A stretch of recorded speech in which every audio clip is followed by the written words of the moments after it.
So the one thing I would say is it's not a binary choice.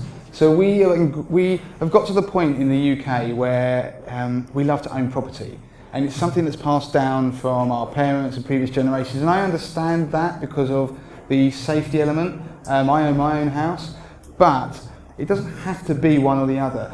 The idea that the attraction of property is, of course, that people think that property prices are going to be more or less volatile, and realistically the prices go up about 3% a year if you go back to the 1950s. So in terms of return, they're not going to necessarily blow the lights out, but they are fairly stable. The one thing is, you can't sell part of a property. You can't, if you want to take some money out of a property, it's very difficult. So I just think that what people have to realise that property has a lack of flexibility around it. I know you can do things that you can release stuff with debt and stuff like that, but I do think people should always still consider pension. Now pensions will remain, only because of pension freedom, is probably the most tax efficient way to save your retirement.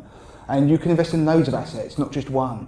And that's the one issue I have with property, is that just to remind people that it's only one asset type. Would you borrow money, which is what mortgages are, you're leveraging up to buy one asset type. So the short answer then is, I don't think it's an either or. I think they're both valid choices, and I don't think people should really dismiss one or the other. In terms of mortgages and buying property for a future investment, there are a lot of older people that have done that and now successfully have property portfolios. You can take funds back out of property, like Damien touched on, but it is difficult if you're older. There is a market for it now, so especially if you've invested in buy-to-let property, there are a number of lenders now that will allow you to take a mortgage until you're 100, for example. So if you needed to take equity back out, potentially you can. But it's expensive.